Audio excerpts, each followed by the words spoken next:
करते हैं।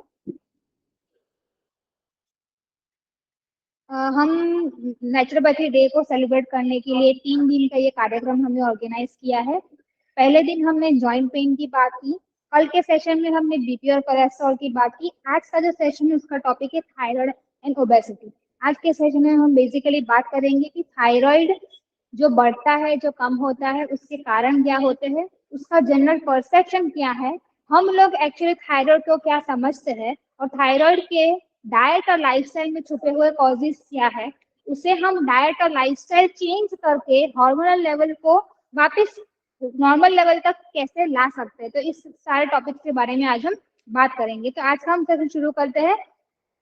पहले हम समझते हैं कि हार्मोन क्या है। हॉर्मोन्स बेसिकली हमारे शरीर में ऐसे केमिकल्स है जो मैसेंजर का काम करते हैं। एक होता है कंट्रोलिंग ऑर्गन, एक होता है टारगेट ऑर्गन। तो कंट्रोलिंग ऑर्गन से टारगेट ऑर्गन तक जो मैसेज पहुंचाने वाला केमिकल है वो उसे हम कहते हैं हार्मोन। कंट्रोलिंग ऑर्गन से टारगेट ऑर्गन तक मैसेज पहुंचाने वाला जो केमिकल है, ऐसे बहुत सारे केमिकल्स हमारे शरीर में होते हैं, उसे हम नाम देते हैं हॉर्मोन्स। आज हम जो हॉर्मोन्स के बारे में बात करेंगे वो है थायराइड हॉर्मोन्स। तो थायराइड क्या है? एक एंडोक्राइन ग्लैंड है जो हमारे नेक रीजन के एंटीरियर फ्रंटल पार्ट में लोकेटेड होती है। वो एक बटरफ्लाई शेप की ग्लैंड होती है जो हमारे गले के आगे के भाग में होती है। ये थायराइड ग्लैंड एक एंडोक्राइन डक्टलेस ग्लैंड है। डक्टलेस ग्लैंड यानी क्या?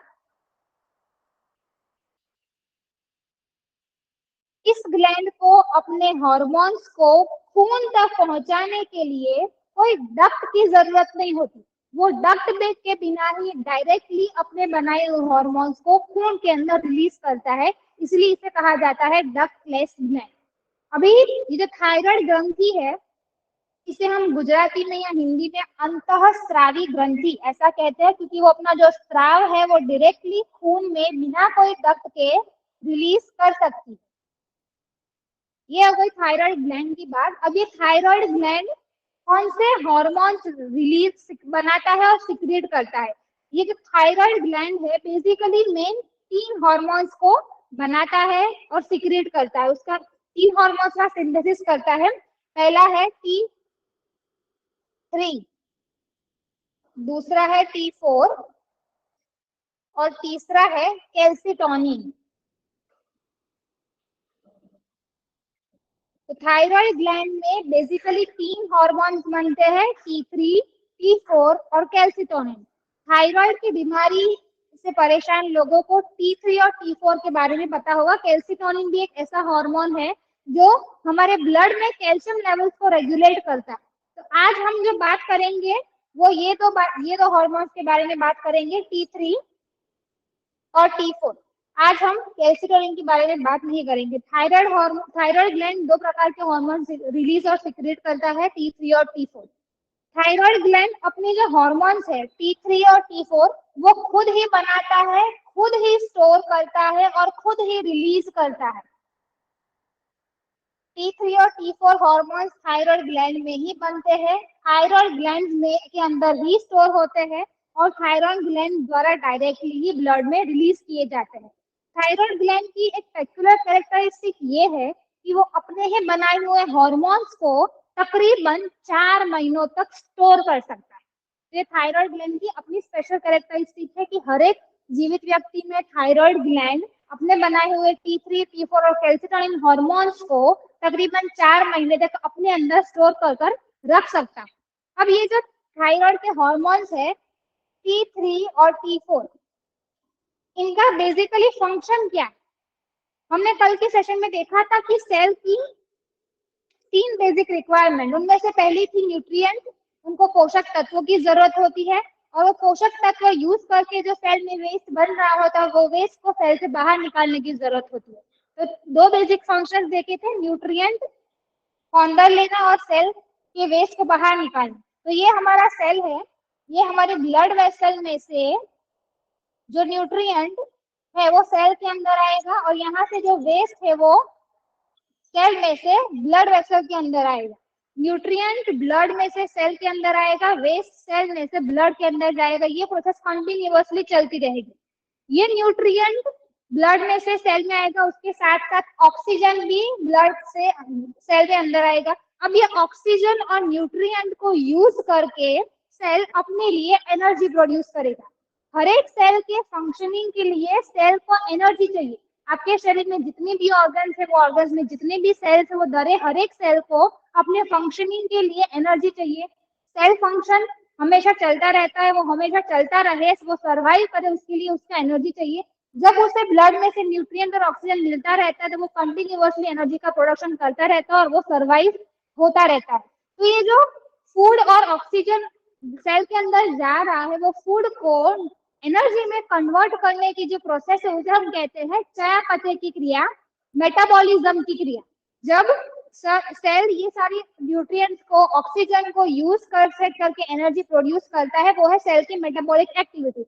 इस मेटाबॉलिज्म के अंदर वो लिपिड्स को ब्रेक डाउन करता है, फैट को ब्रेक डाउन करता है, ग्लूकोज को यूज करता है, ये सारा यूज करके वो अपने आप के लिए एनर्जी बनाता रहता है ताकि वो सर्वाइव हो सके। इसे हम हिंदी में कहते हैं चयापचय की क्रिया, मेटाबॉलिक एक्शन या मेटाबॉलिज्म। ये मेटाबॉलिज्म में ब्रेकडाउन भी होता है और जनरेशन भी होता है। तो सेल की ये फंक्शनिंग के लिए, जब सेल को ये मेटाबॉलिज्म का फंक्शन करना है, उसके लिए T3 और T4 का प्रेजेंस बहुत ही जरूरी है। T3 और T4 के प्रेजेंस में सेल न्यूट्रिएंट्स और ऑक्सीजन को यूज करके अपनी मेटाबॉलिक रिक्वायरमेंट्स को, अपनी मेटाबॉलिक एक्टिविटीज को कंटिन्यूअसली करता रहेगा। अब ये बात हो गई कि जब T3 और T4 होता है तब सेल अपना मेटाबॉलिक फंक्शन अच्छे से कर पाता है। जब T3 और T4, अब हमने देखा था कि जैसे हार्ट के कॉन्टेक्स्ट में देखा था, हार्ट एक इंटरनल ऑर्गन है, उसे हम वॉलेंटरली बाहर से कंट्रोल नहीं कर सकते।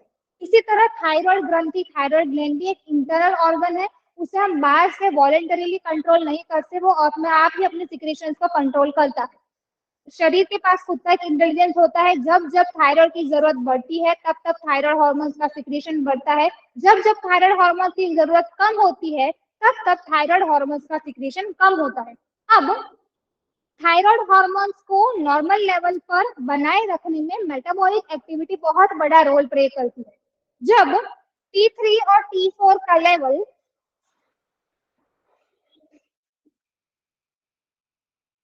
मॉडर्न मेडिसिन द्वारा सभी लोगों के दिमाग में छपाया हुआ एक जनरल परसेप्शन थायराइड के कॉन्टेक्स्ट में ये है कि जब हमारे शरीर में T3 और T4 का लेवल बढ़ जाता है, ब्लड के लेवल पर जब T3 और T4 का लेवल बढ़ जाता है, T3 बढ़ जाता है और T4 बढ़ जाता है, तब हमारे सेल की मेटाबॉलिक एक्टिविटीज बढ़ जाती है।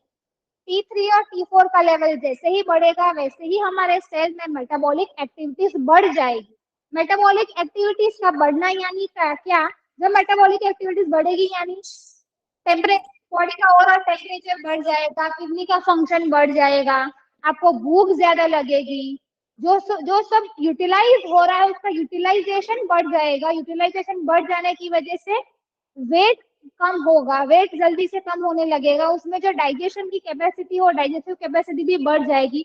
फूड जैसे ही अंदर जा रहा है वैसे ही तुरंत वो डाइजेस्ट होके बाहर निकल जाएगा। यानी कि जिनके बॉडी में T3 और T4 ज्यादा है उनको कंटिन्यूअसली किसी भी अगर स्ट्रेसफुल सिचुएशन में रखा जाए तो उनको डायरिया होने के चांसेस भी ज्यादा रहते हैं। तो ओवरऑल शरीर की सारी एक्टिविटीज बढ़ जाएगी, हार्ट रेट बढ़ जाएगा, स्वेटिंग बढ़ जाएगा, वेट लॉस ज्यादा होगा। तो ये हो गए थायराइड के इंक्रीज होने के सिम्टम्स, यानी हाइपरथायरॉयडिज्म। जिन जिन लोगों के शरीर में थायराइड हार्मोन जरूरत से ज्यादा बनता है उन लोगों में ये सारे सिम्टम्स देखने मिलते हैं, और ऐसे कंडीशन को कहा जाता है हाइपरथायरॉयडिज्म, जहां पर आपका थायराइड ग्लैंड जरूरत से ज्यादा एक्टिव होकर जितने जरूरत है थायराइड हार्मोन्स की उससे ज्यादा थायराइड हार्मोन्स को बना रहा है।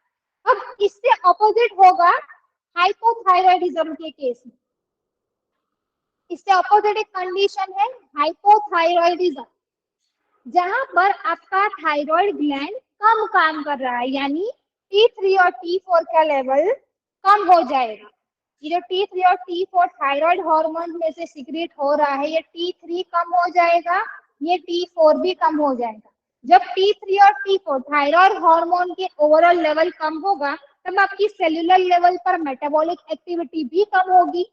जब थायराइड हार्मोन कम है, मेटाबॉलिक एक्टिविटीज भी कम हो रही है, तो उसके रिजल्ट के फॉर्म में आपका जो वेट है वो बढ़ता जाएगा, आपके शरीर में ठंडक का प्रमाण ज्यादा होगा, यानी आप कोल्ड से इंटॉलरेंट हो जाओगे, आप बहुत लो फील करते रहोगे, थकान आपको ज्यादा लगेगी, लेथार्जिक लगेगा, आपके पीरियड्स भी थोड़े बहुत डिस्टर्ब होने लगेंगे, पीरियड्स डिले होने लगेंगे।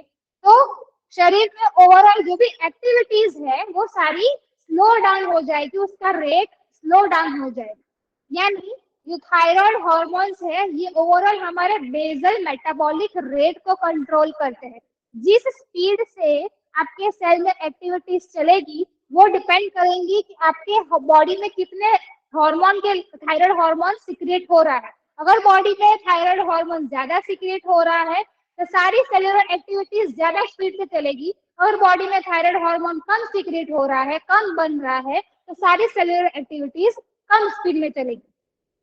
तो ये है थायराइड के दो बेसिक मेजर कंडीशन जो आजकल बहुत सारे लोगों में पाए जाते हैं, हाइपरथायरॉयडिज्म और हाइपोथायरॉयडिज्म। ये एक जनरल अंडरस्टैंडिंग है जो हम सबको सिखाई जाती है। सबके दिमाग में थायराइड के बारे में जो भी अंडरस्टैंडिंग होती है वो इस प्रकार से होती है कि हाइपरथायरॉयडिज्म के केस में थायराइड का लेवल बढ़ जाने की वजह से वेट लॉस होता है, टेम्परेचर बढ़ा हुआ रहता है, जो भी सिम्टम्स दिखते हैं वो थायराइड के लेवल बढ़ने की वजह से दिखते हैं। और हाइपोथायरॉयडिज्म में थायराइड का सिक्रीशन, स्टोरेज और सिंथेसिस कम होने की वजह से वेट गेन होता है। तो ये हो गई हाइपोथायरॉयडिज्म और हाइपरथायरॉयडिज्म के सिम्टम्स की बात कि उन दोनों केसेस में होता क्या है। अब जैसे ही हमें हाइपोथायरॉयडिज्म या हाइपरथायरॉयडिज्म डिटेक्ट होता है तब हम क्या करते हैं, हम जनरल फिजिशियन के पास जाते हैं और फिजिशियन क्या करता है, हमारे थायराइड लेवल्स को आर्टिफिशियली कंट्रोल करने का, मैनेज करने की कोशिश करता है। थायराइड की मेडिकेशन, सिंथेटिक हॉर्मोन्स देना शुरू कर देते हैं।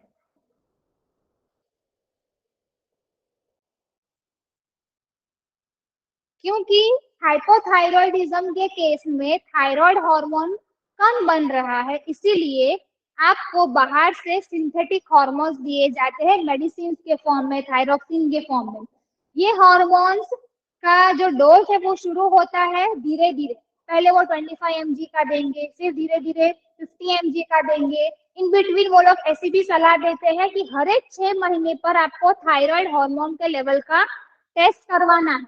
वो टेस्ट क्यों करवाना है कि आपका जो बॉडी है उसमें अगर आप सिंथेटिक हार्मोन्स एक बार देना शुरू करते हो तो बॉडी जितनी मात्रा में थायराइड हार्मोन्स नेचुरली बना रहा था वो भी अब बनाना बंद कर देगा। आपके शरीर में जब कुछ बाहर ब्लड में डायरेक्टली रेडीमेड आ रहा है तो आपका शरीर वो सारी चीजें बनाने के लिए मेहनत क्यों करेगा।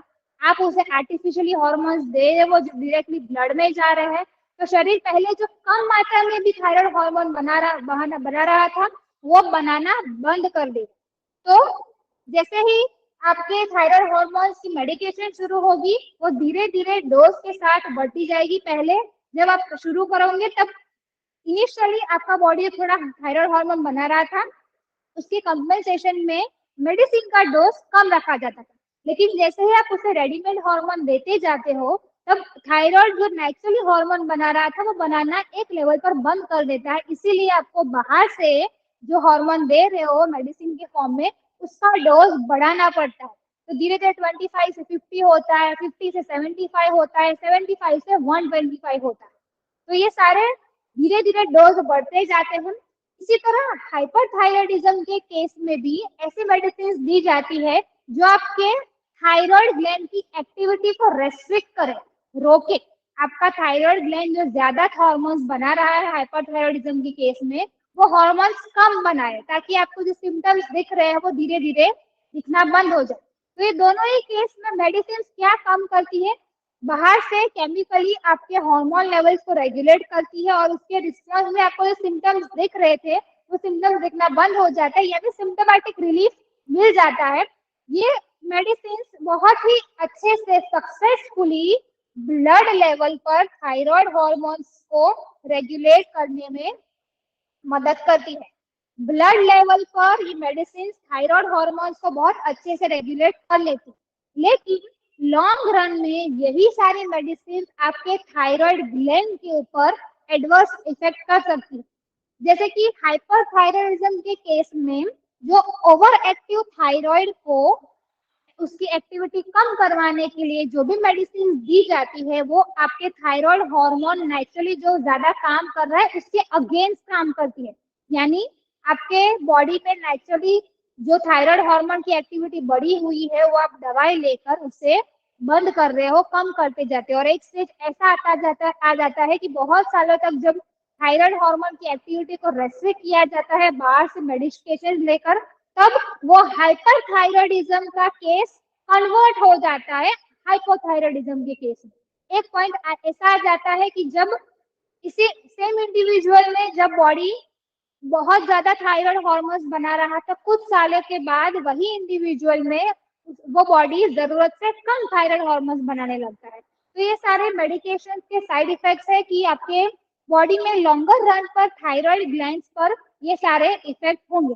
इसके अलावा जब हम शरीर में बाहर से कोई हार्मोन देना शुरू करते हैं तो ओवरऑल शरीर में दूसरे हार्मोन्स पर भी उसका असर पड़ता है। तो आपके शरीर में दूसरे जो भी हार्मोन्स है, इंसुलिन है, अगर आप इंसुलिन लेते हो तो थायराइड ग्लैंड पर असर होता है। अगर आप थायराइड हार्मोन लेना शुरू करते हो तो इंसुलिन की एक्टिविटी पर असर होता है।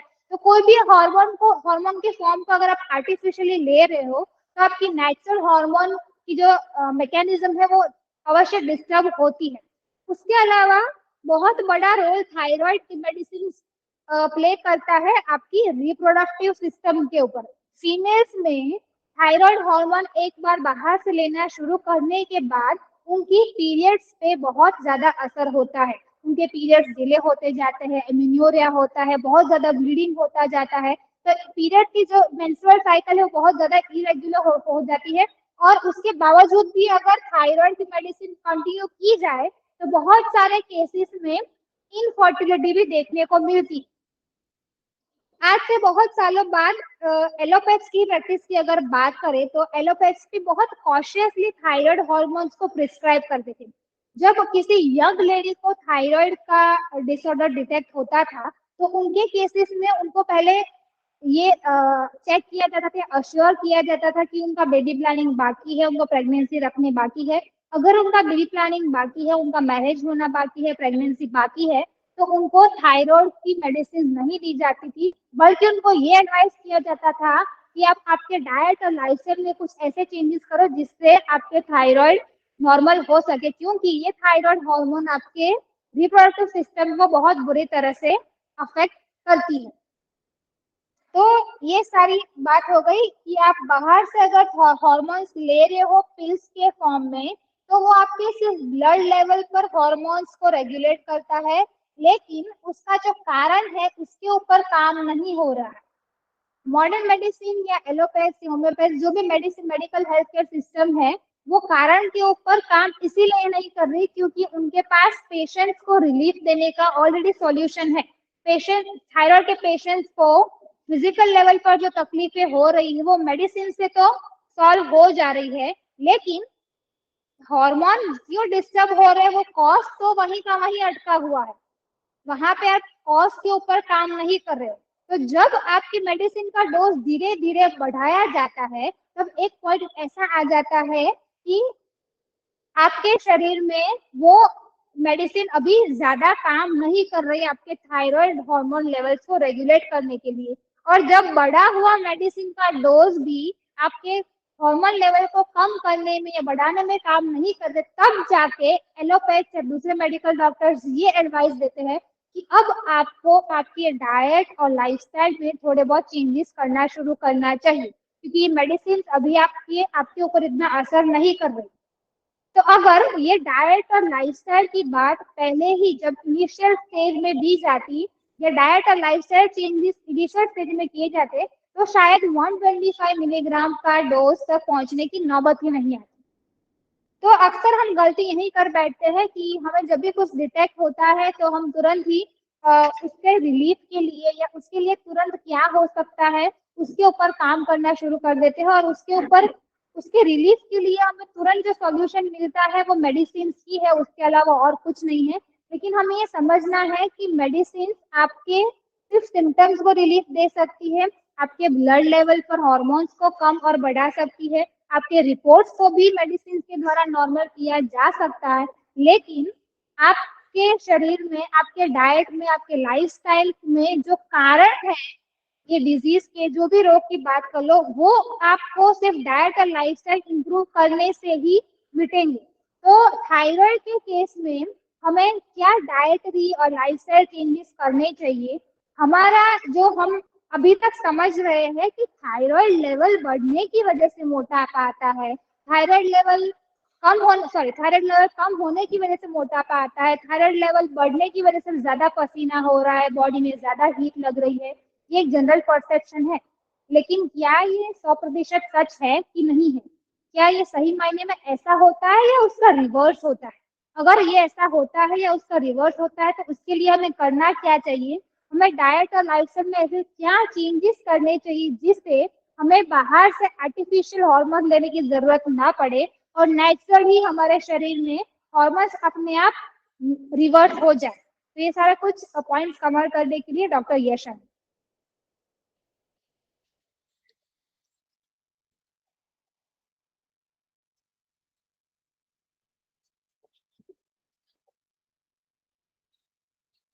Thank you very much.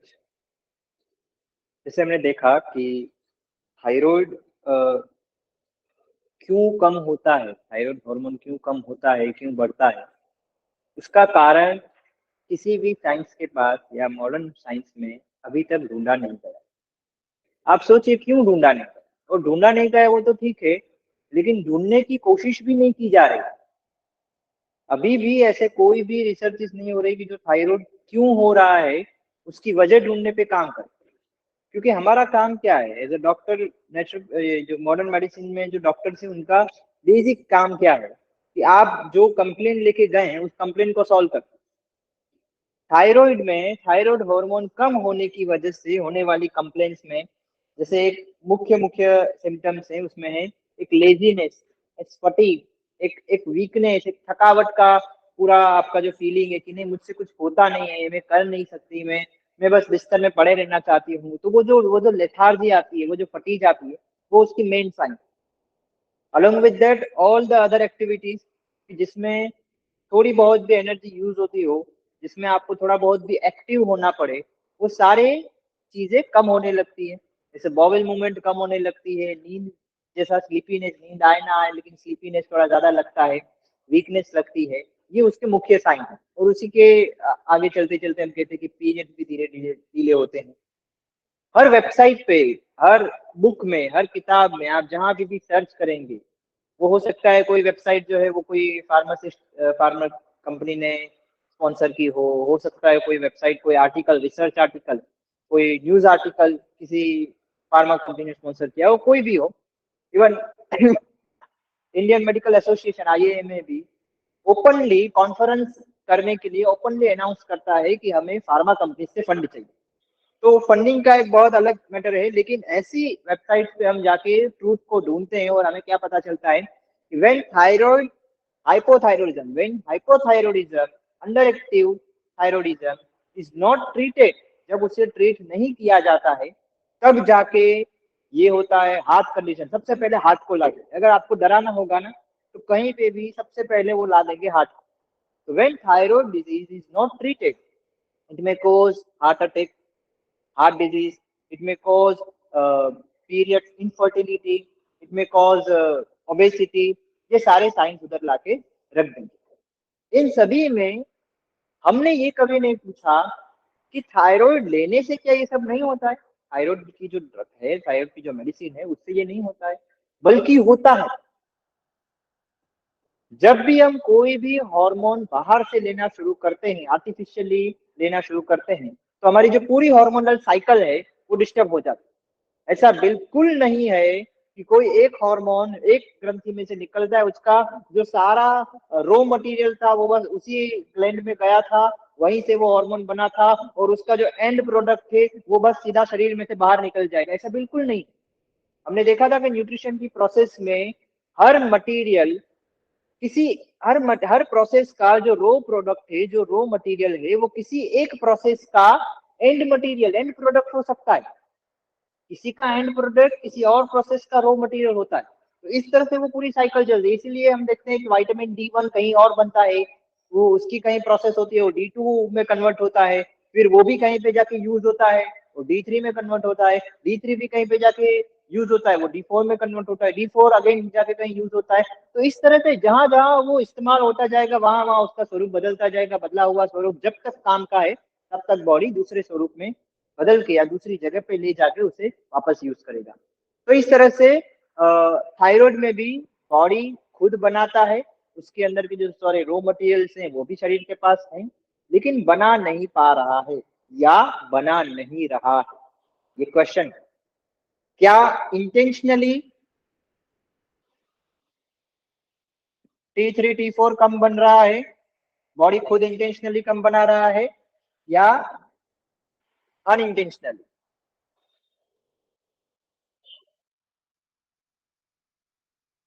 T3 T4 कम बना रहा है। इंटेंशनली भी T3 T4 कम बनेगा। जैसे मैंने कहा ना कि कल हम बात कर रहे थे ब्लड प्रेशर बॉडी इंटेंशनली बढ़ा रहा है, इंटेंशनली हार्ट जोर से पंप कर रहा है, इंटेंशनली हार्ट जो है वो अपने स्ट्रक्चर को मॉडिफाई कर रहा है, यानी बॉडी खुद कर रहा है। क्यों? क्योंकि उसकी जरूरत है। वैसे ही इंटेंशनली आपके बॉडी में T3 T4 कम करने की जरूरत है। ये कम करने की जरूरत है। क्यों जरूरत है? T3 T4 क्यों कम करना होगा? अभी जैसे डॉक्टर येशा ने बात की, उन्होंने जो समझाया वो ज्यादा मॉडर्न एलोपैथी सिस्टम के अकॉर्डिंग, जो हमारी अंडरस्टैंडिंग, हमें जो बताया गया, हमें जो सिखाया गया है, वो उन्होंने समझाया। उन्होंने उन्हें क्या कहा कि T3 T4 हार्मोन जो है, इसके अलावा भी एक हार्मोन है, उसकी भी बहुत चर्चा की जानी चाहिए, वो हम करेंगे आगे। लेकिन ये जो T3 T4 हार्मोन है, ये किसमें यूज होता है? मेटाबॉलिज्म। हमें ये कह दिया है मेटाबॉलिज्म में वो इस्तेमाल होता है। मेटाबॉलिज्म क्या है? एक सेल जो है, मैं फिर से रिवाइज करा रहा हूं, एक सेल जो है इसको कंटिन्यूअसली न्यूट्रिएंट चाहिए और ड्रेनेज चाहिए। यदि आपको बोर्ड पे लिखी हुई चीज ना दिखे तो आप थोड़ा सा उसे जूम कीजिएगा तो आपको वो अच्छे से दिखेगा। एक सेल को कंटिन्यूअसली पोषक तत्व चाहिए और उसमें से जो भी वो उसका इस्तेमाल करता है, एनर्जी के लिए नहीं। ये एनर्जी का कंसेप्ट मॉडर्न मेडिसिन ने दिया है, लेकिन वो एनर्जी के लिए इस्तेमाल नहीं करता। आप यूं समझिए कि सेल का एक स्ट्रक्चर है, सेल की दीवारें हैं, सेल के अंदर भी अलग अलग पार्ट्स है। तो वो जो सारे पार्ट्स हैं, एक सेल का अपना एक स्ट्रक्चर है, उसे भी कंटिन्यूअसली मेंटेन रखने के लिए सब्सटेंस की लेन देन चालू रखनी पड़ेगी। क्यों? क्योंकि हर केमिकल की एक हाफ लाइफ होती है, हर सब्सटेंस एक्सपायर होता है, हर चीज एक्सपायर होती है। तो सेल में भी जितने सारे सब्सटेंस है ना, वो कंटिन्यूअसली बदलने जरूरी है। तो वो एक्टिविटी अलग से करता है एक्स्ट्रा या नहीं भी करता, लेकिन उससे सेल्यूलर लेवल पे सेल की लाइफ, सेल को जिंदा रहने के लिए, हर एक कोष को, हमारे शरीर में करोड़ों कोष होंगे, तो हर एक कोष को जिंदा रहने के लिए कंटिन्यूअसली न्यूट्रिएंट चाहिए और ड्रेनेज वहां से होना चाहिए। ये हम 2 दिनों से डिस्कस कर रहे हैं। अभी आप एक चीज को समझिएगा कि ये सेल जब ज्यादा एक्टिविटी करेगा, बेसिक मेटाबॉलिक रेट क्या होता है? जब सेल रेस्ट कर रहा है, जब सेल आराम कर रहा है, तब वो कितना ये प्रोसेस को कर रहा है, यानी ये मेटाबॉलिज्म। हम इसको सीधा सिर्फ मेटाबॉलिज्म शब्द कहते हैं। ये न्यूट्रिएंट को कितना इस्तेमाल कर रहा है, उसके लिए डाइजेशन यूज शब्द होता है, रेस्पिरेशन शब्द यूज होता है, सेल्यूलर रेस्पिरेशन, सेल्यूलर डाइजेशन। लेकिन हम यहाँ पे सिंपली समझेंगे कि मेटाबॉलिज्म। यहाँ पे मेटाबॉलिज्म को हम क्या समझेंगे कि वो कितना सेल्स को, कितना न्यूट्रिएंट को इस्तेमाल करता है, यूज करता है। वो अपने ग्रोथ में भी यूज कर सकता है, वो अपने जो इंजरी हुई है उसे लाने में भी यूज कर सकता है। उसने अगर पहले कोई एक्टिविटी की है तो उस एक्टिविटी में जो यहाँ पे सारे सब्सटेंस कम हो गए हैं, जो स्टोरेज, न्यूट्रिएंट का स्टोरेज, जैसे हम कैसे पैसा स्टोर करते हैं, जैसे हम कैसे खाना खाते हैं तो पूरा शरीर में स्टोर होता है, तो वैसे सेल में भी आगे जाके तकलीफ ना हो इसलिए न्यूट्रिएंट स्टोर होते हैं। और ये न्यूट्रिएंट स्टोरेज का उसका एक नेचर भी होता है। तो जब जितना न्यूट्रिएंट यूज हो जाता है तो उसके सामने वो वापस जितना यूज हुआ है उतना वापस लाने के लिए वो कंटिन्यूअसली काम करता है। इसलिए हम कहते हैं कि जो डैमेजेस होते हैं, जो भी न्यूट्रिएंट सेल्यूलर लेवल पे कम होता है, वो रेस्ट करने पर वो वापस आ जाता है। तो मेटाबॉलिक रेस्ट, जब रेस्ट के लेवल पे हम नापते हैं तो ये प्रोसेस हमें दिखती है। तो रेस्ट के समय पे सेल जो है वो कितना एक्टिव है, अगर वो एक्टिव है तब तो हम इसे नाप नहीं पाएंगे, तब तो ये ऑलमोस्ट ज्यादा ही आएगा, तब तो ये हम कहेंगे कि नहीं ये तो ज्यादा ही चल रहा है, क्योंकि वो एक्टिव है, ऑलरेडी एक्टिव है। जब वो एक्टिव है तब खत्म भी हो रहा है, तब सारा न्यूट्रिएंट एकदम से यूज भी हो रहा है, और इसीलिए वो कंटिन्यूअसली नया भी लेता जा रहा है और वेस्ट को निकाल भी रहा है। लेकिन ये बेसिक मेटाबॉलिक रेट क्या है, रेस्ट के समय पे जो हम मेटाबॉलिक रेट है वो, ठीक है चलो उसको कैसे नापा जाता है ये वो उस पर हम बहुत चर्चा नहीं करें, लेकिन ये मेटाबॉलिज्म का मतलब क्या है कि सेल कितना न्यूट्रिएंट इस्तेमाल कर रहा है और कितना वेस्ट जनरेट कर रहा है। तो चय और अपचय, चयापचय की क्रिया कितनी हो रही है, वो सेल्यूलर मेटाबॉलिज्म।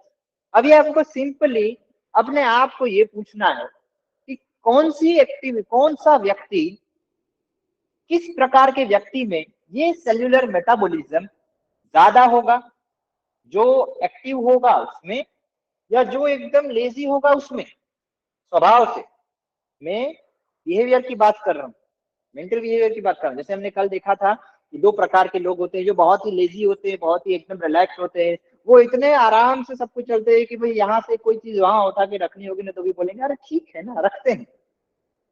वो इतने आराम से बात करेंगे, उतने आराम से सोचेंगे। उनकी आंख भी, ये जो आंख पे जो ये तापड़ गुजराती में कह चुके हैं, हाँ ये जो आंख इनकी ब्लिंक होती है ना, तो वो नीचे से ऊपर उनके वापस होगा ना तब तक आपको दिखेगा। You will be able to notice, ये 1 सेकेंड या माइक्रो सेकेंड आप you will be able to notice, ये इतना स्लो होते हैं। और कई लोग उसके बिल्कुल विपरीत होते हैं।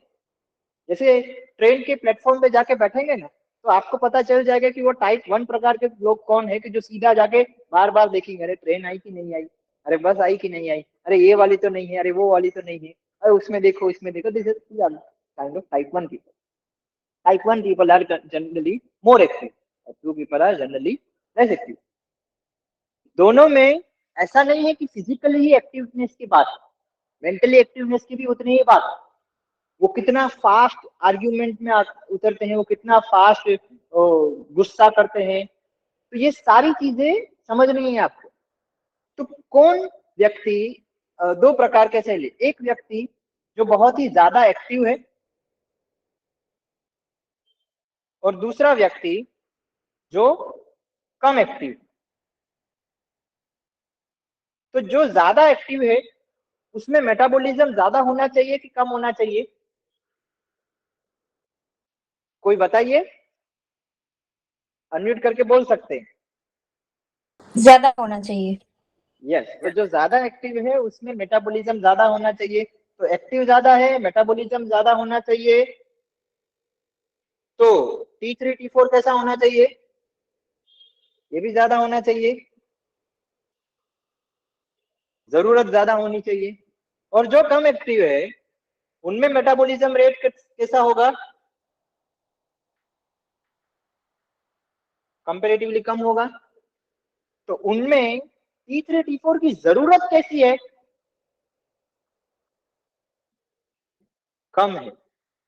T3 T4 की जरूरत ही कम है। आप समझिए इस चीज को, और आप इस चीज को प्रैक्टिकली भी देखिए। यहाँ पे मैं उन केसेस की बात नहीं कर रहा हूं जिन केसेस में बाकी हॉर्मोन्स देके T3 T4 को या थायराइड ग्लैंड को डिस्टर्ब किया गया है।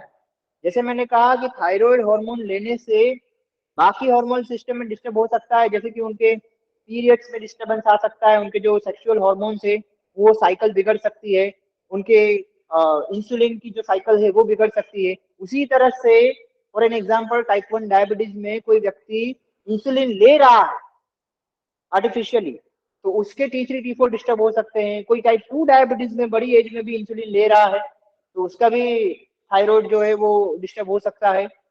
तो उस केस की मैं यहाँ पे बात नहीं कर रहा हूँ, मैं किस केस की बात कर रहा हूँ, जो जनरली ऐसे लोग हमारे पास आते हैं कि जिनमें 30-40 साल की उम्र में थायराइड कम पाया जाता है, 50 साल की उम्र में थायराइड कम पाया जाता है, ये बड़ी एज में थायराइड कम पाया जाता है।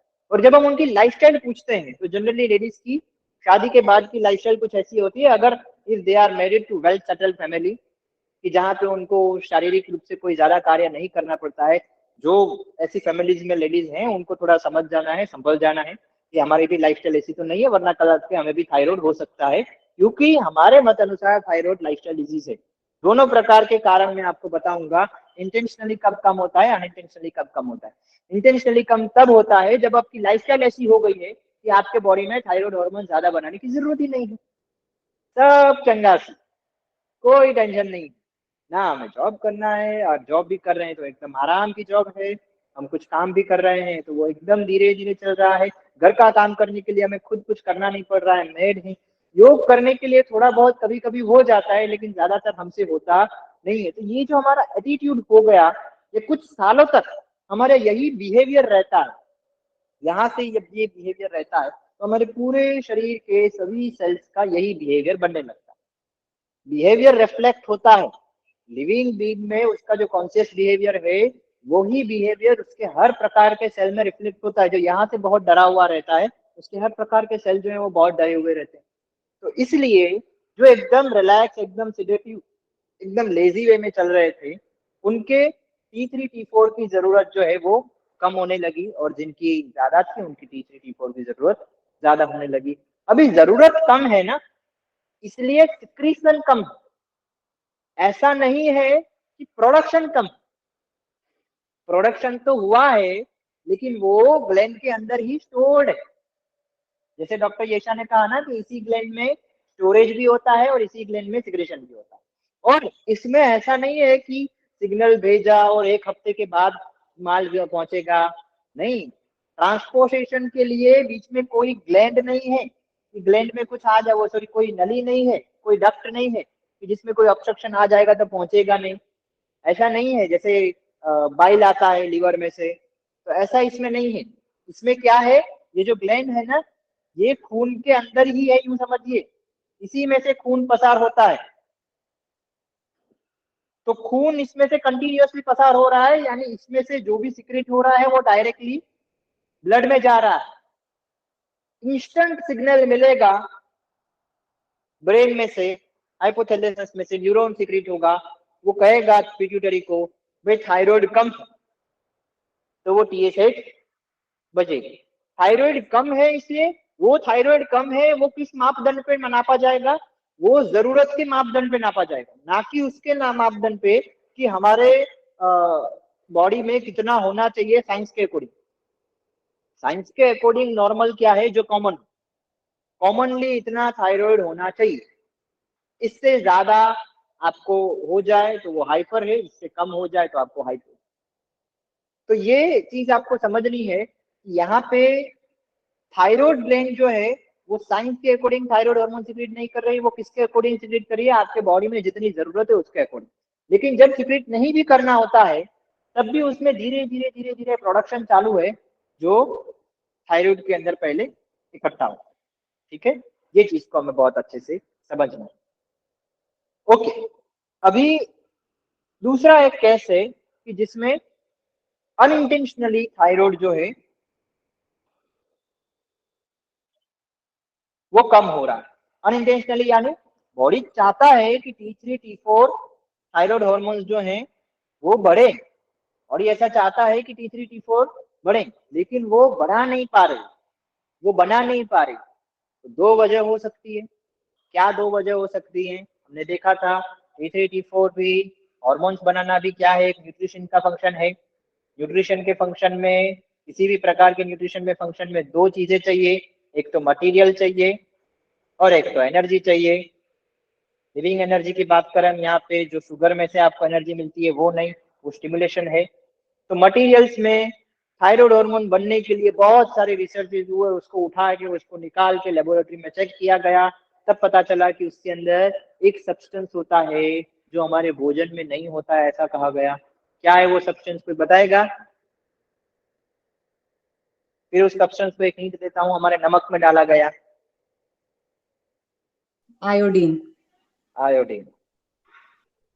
इस आयोडीन को ढूंढा गया कि आयोडीन जो है एक इंपॉर्टेंट मटेरियल है ये बनने की।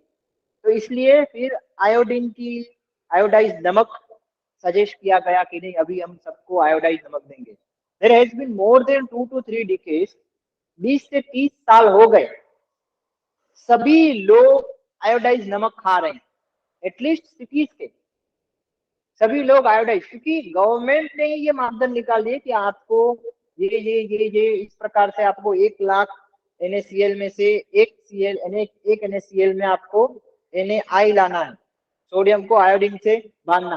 तो ये गवर्नमेंट ने ऐसा ला दिया था, तो फिर उन्होंने कि अभी वो इतना नापा नहीं जाता है कि कितना आयोडीन आएगा, कितने सेल जाते हैं, कितना नमक खाते हैं, इस पर भी वो सारी चीजें निर्भर करती हैं। ठीक है, तो आयोडीन जरूरी है। और आप जो सोल्ट खाने लगे हैं, वो समुद्र का जो सोल्ट है उसमें सिर्फ सोडियम क्लोराइड है, बाकी कोई आयंस नहीं है। तो इसलिए एक आयन की कमी की वजह से ऐसा हो सकता है, ऐसा मान। लेकिन क्वेश्चन यहाँ पे आके ये अटकता है कि आयोडाइज्ड सोल्ट लेने के बावजूद भी, इतने सालों से आयोडाइज्ड सोल्ट लेने के बावजूद भी किस प्रकार से हाइपोथायरॉयडिज्म हो सकता है? मटीरियल तो शायद कम नहीं है, आयोडीन तो है।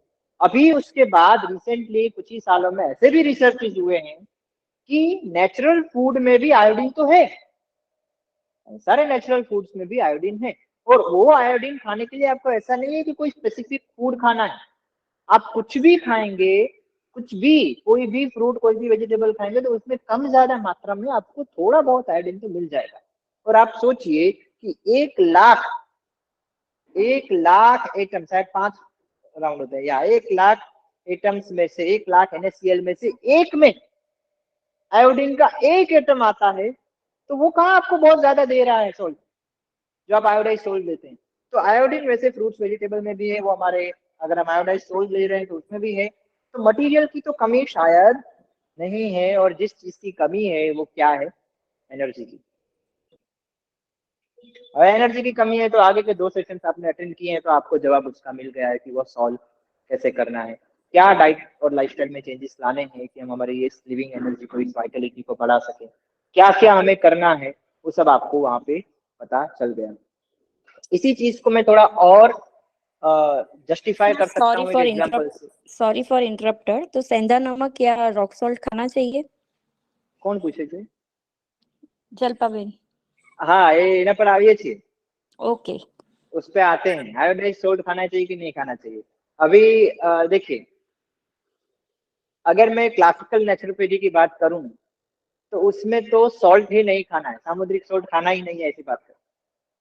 ठीक है, जैसे हमने कल बात की थी कि आप अगर वेजिटेबल्स को और फ्रूट्स को बिना कुछ भी किए खाते हैं, बिना कुक किए या कम से कम कुक किए खाते हैं, उसका पानी उसमें से निकल नहीं जाता है, उस तरह से खाते हैं, तो उसमें सॉल्ट की जरूरत नहीं पड़ती। और अगर कभी आपको ऐसा लगे, जैसे ग्रेन्स हम खाते हैं, अनाज है या पल्सिस है, तो उसे हम अगर खाते हैं तो उसमें हमें थोड़ा बहुत सॉल्ट लगता है, सॉल्ट चाहिए, क्योंकि उससे तो कुक किए बिना खाया नहीं जा सकता। और जब हम कुक करते हैं तो पानी में उसका सारा जो क्षार होता है वो निकल जाता है।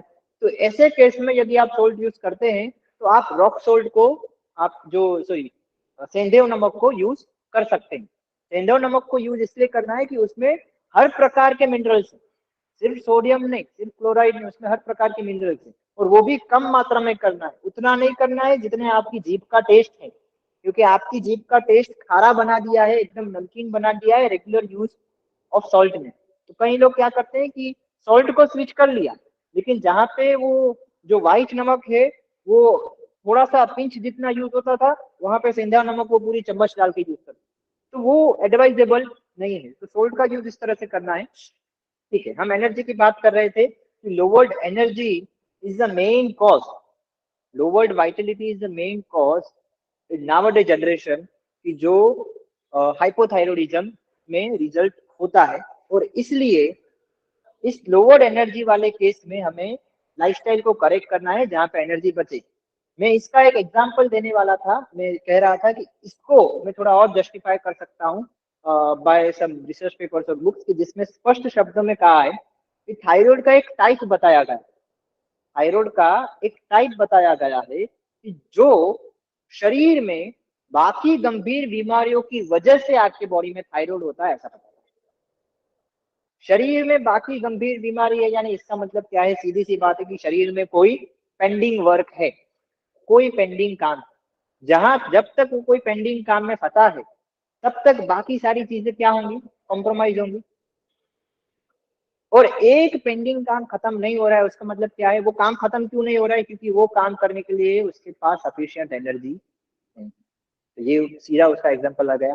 ठीक है, तो ये जो अनइंटेंशनल वाला है, इसका ट्रीटमेंट प्रोटोकॉल या इसमें क्या करना चाहिए, मुझे नहीं लगता है कि मुझे आज फिर से बताने की जरूरत है। फिर भी मैं ऊपर ऊपर से आपको बता दूं कि आपको डाइट लाइफस्टाइल में जहां जहां पे भी इनरवेटिंग हैबिट्स चल रही है, जहां जहां पे भी आप अपनी एनर्जी को वेस्ट कर रहे हैं, चाहे वो आप एक प्रकार से तीखा खा के कर रहे हो, आप ओवर ईटिंग करके कर रहे हो, आप ज्यादा स्ट्रेस लेके कर रहे हो, या कोई भी ऐसी एक्टिविटी आप ज्यादा बोल के कर रहे हो, कोई डिओड्रेंट भी स्ट्रॉन्ग लगाते हैं तो that is also stimulating your senses. तो किसी भी प्रकार से आप एनर्जी को वेस्ट कर रहे हैं तो वो आप कम कीजिए। और क्या क्या उसमें बेसिक चेंजेस लाने चाहिए, उसके लिए आपको आगे के 2 वीडियोस को देखना पड़ेगा। अगर किसी ने मिस किया है तो हमारे फेसबुक पेज पे जाके देख सकते हैं। ठीक, आज हम स्पेशली चर्चा करने वाले हैं ओबेसिटी के रिलेटेड थायराइड की। हमें ये कहा गया है कि थायराइड की वजह से ओबेसिटी होती है, लेकिन हम ये कहते हैं कि ओबेसिटी और थायराइड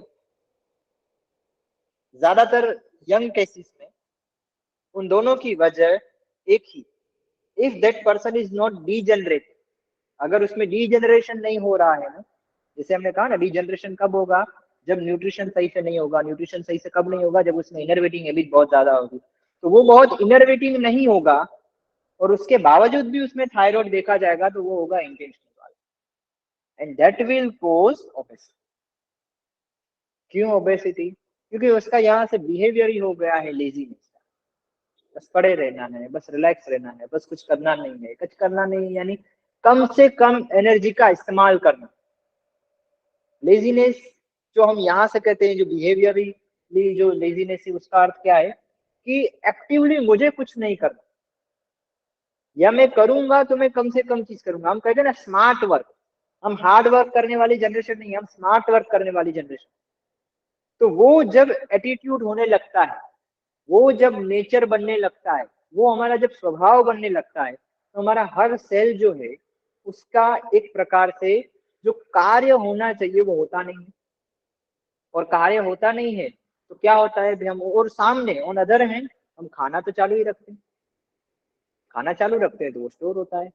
इसलिए थायराइड और ओबेसिटी का कॉमन रीजन जो है वो एक ही है, और उसका अगर आपको चेंज करना है, if you are detected in younger age thyroid and obesity both together, और आपके बॉडी में किसी भी प्रकार से डीजनरेशन नहीं है, आपको कमर का दर्द नहीं है, आपको घुटनों का दर्द नहीं है, आपके किसी भी प्रकार से जॉइंट पेन नहीं हो रहे हैं, आपको कोई डीजनरेशन के साइन नहीं दिख रहे हैं, क्या अदर डीजनरेशन के साइन होते हैं उसके लिए आप हमें बात कीजिएगा, तो वो अगर नहीं दिख रहे हैं तो आपको क्या करना है, सिंपली अपना बिहेवियर चेंज करना। एनर्जेटिक लग रहा है तो एक्सरसाइज करो ना, जितनी होती है उतना करो, धीरे धीरे कैपेसिटी बढ़ेगी, अपने उस एटीट्यूड को बदलो। ऐसा नहीं करना है कि आधा घंटा योग किया और 1 घंटा 2 घंटा वापस हो गए, नहीं, कंटिन्यूअस। इसके बाद में क्या करूं, मुझे वो करना है, मुझे ये करना है, इससे ये करना है, मुझे वो करना है।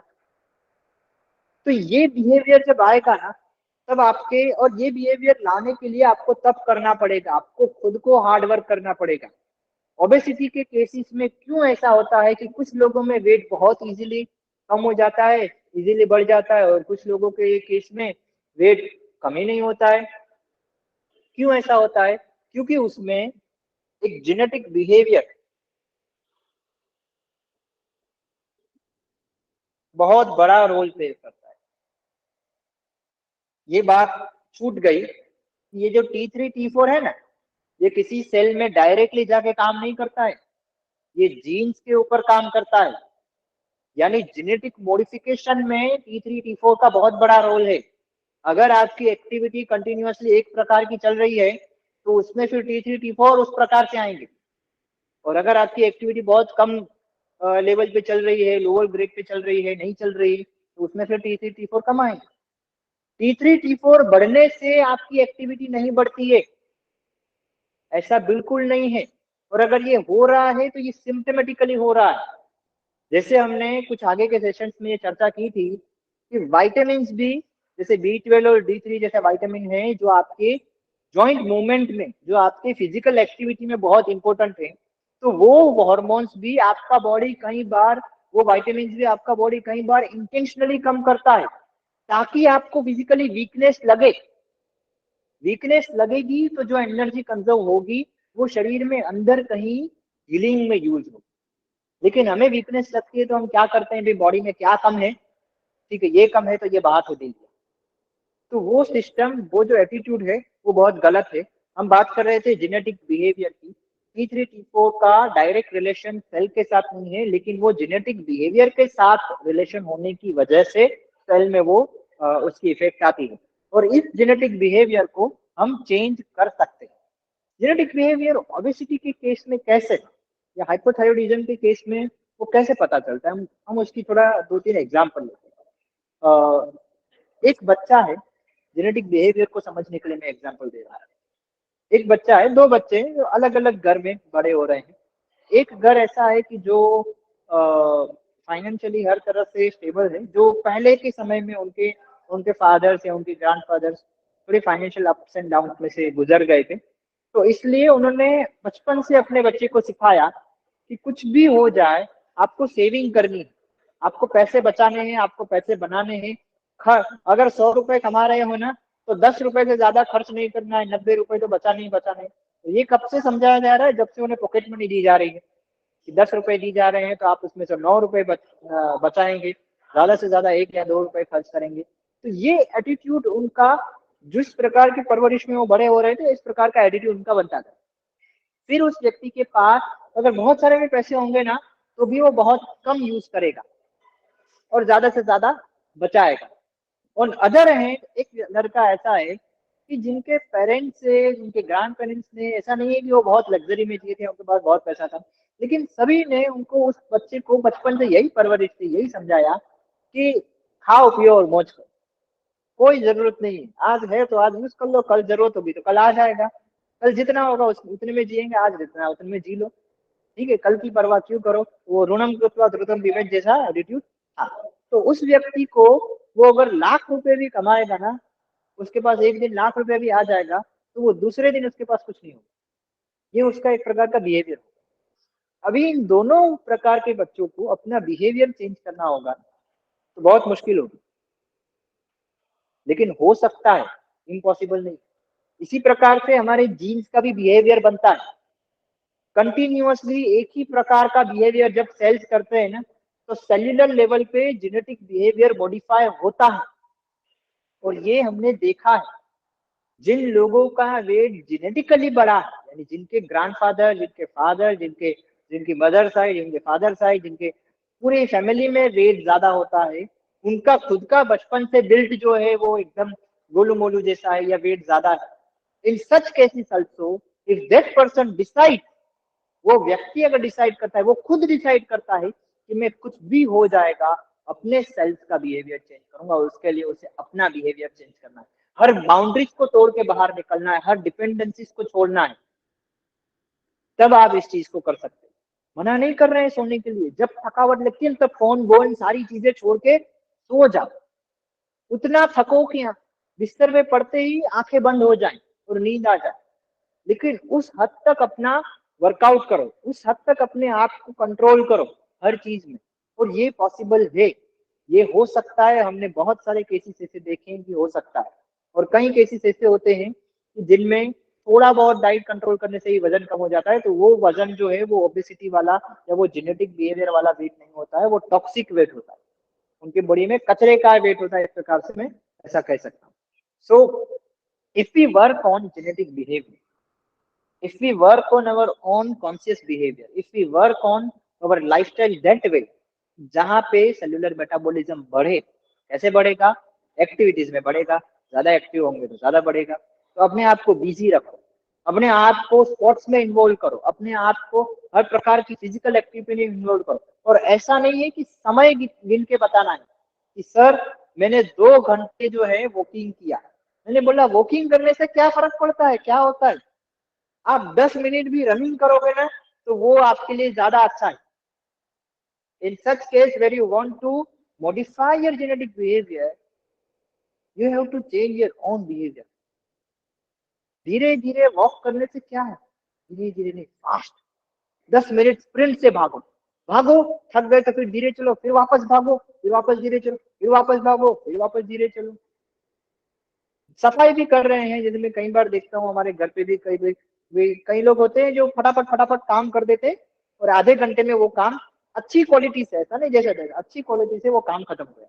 वही काम कोई और करता है जिसके पास कोई और काम नहीं है, बस समय निकालना है, तो वो धीरे धीरे वही काम को करता है, उसी काम को बहुत अच्छे से सजा धजा के। भाई उससे देखो ये तो अच्छा है ना, ठीक है अच्छा लगा है, लेकिन समय देखो कितना गया।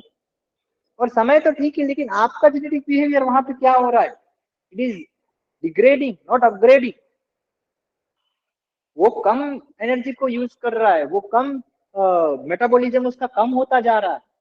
और ऐसा ही ज्यादातर केसेस में होता है वुमेन्स में शादी के बाद। इसलिए आप देखिए कि इंडिया में ज्यादा से ज्यादा वुमेन्स को शादी के बाद हाइपोथायरॉयडिज्म दिखना शुरू हो जाता है। तो this is because of the genetic behaviour change. और इस जेनेटिक बिहेवियर को कुछ सालों में ही बदला जा सकता है, 2 महीने 6 महीने की बात नहीं कर रहा हूँ, लेकिन 1-2 साल यदि आप कंसिस्टेंसी रखते हैं, बिना संडे को छुट्टी किए कंसिस्टेंसी रखते हैं, ऐसा नहीं है कि नहीं आज तो आराम का दिन है, आज तो लेजीनेस का दिन, नींद आ रही है ना तो नींद आ जाएगी आंखें बंद करते ही। लेकिन अगर नींद नहीं आ रही, थकावट नहीं लग रही, किसी भी प्रकार से शारीरिक आपने श्रम दिया नहीं है, उसके बावजूद भी वो जो लेजीनेस वाला आपका जो एटीट्यूड है ना, उस एटीट्यूड को बदलना पड़ेगा। अगर वो बदलते हैं ना तो थायराइड भी अपने आप ठीक होगा, हमने ये खुद देखा। हाँ, फिर ऐसा मत कीजिएगा कि जो जहाँ पे इंटेंशनली T3 T4 कम हो रहा है उस चीज को बदलने के लिए आप इतने एग्जॉस्ट हो जाएं कि आपका बॉडी T3 T4 बनाना चाहे तो भी नहीं बनेगा। साथ में डाइट को भी चेंज करना उतना ही जरूरी है। साथ में डाइट में भी ऐसी डाइट लेना जरूरी है कि जिसमें कम से कम एनर्जी यूज हो। जब वहां पे कम से कम एनर्जी यूज होगी तभी तो बॉडी के अंदर फिजियोलॉजिकल फंक्शन अच्छे से होंगे। तो डाइट भी उस अकॉर्डिंग लेना है, जैसी आपकी भूख है, समय समय पे सोना है, तो इस प्रकार के डाइट लाइफस्टाइल चेंजेस आएंगे तो इन दोनों प्रकार के थायराइड्स में से हम अपने आप नेचुरली ठीक हो सकते हैं। ठीक है, अभी कुछ बात करते हैं कुछ केसेस की। डॉक्टर येशा ने लास्ट कुछ 1.5-2 साल में बहुत सारे थायराइड के पेशेंट्स देखे हैं और उन सभी में ज्यादातर केसेस में थायराइड की मेडिसिन कंप्लीटली बंद करने के बाद कुछ महीनों में वो सारे रिपोर्ट जो है वो नॉर्मल आने लगे। जो केसेस थोड़े कॉम्प्लिकेटेड होते हैं, जिनमें बाकी कुछ लक्षण होते हैं, जिनमें बाकी कुछ रोग भी साथ में होते हैं, तो जब तक वो रोग पूरी तरह से ठीक नहीं होता है तब तक थायराइड कंप्लीटली ठीक हो ऐसा नहीं कहा जा सकता। यानी कि कोई एक लड़की जो है वो 25 साल की एक वुमन है और एक 55 साल के हैं। जो 55 साल के हैं उनको बाकी सारे 2-4 गंभीर बीमारियां हैं जो 15-20 सालों से 25-30 सालों से उनके साथ हैं और उनकी वो दवाई भी ले रहे हैं। अगेन उसकी वो दवाई भी ले रहे हैं, तो दवाई ले रहे हैं यानी क्या, वो उसे दबाते आ रहे हैं, वो उसे सप्रेस कर रहे हैं। तो इनके बॉडी में कंपेरेटिवली पेंडिंग काम जो है वो ज्यादा है। ठीक है, लेकिन जो 25 साल की लड़की है, 25 साल का लड़का है, उसमें अगर ये चीज पाई जाती है तो इसमें अगर इन्होंने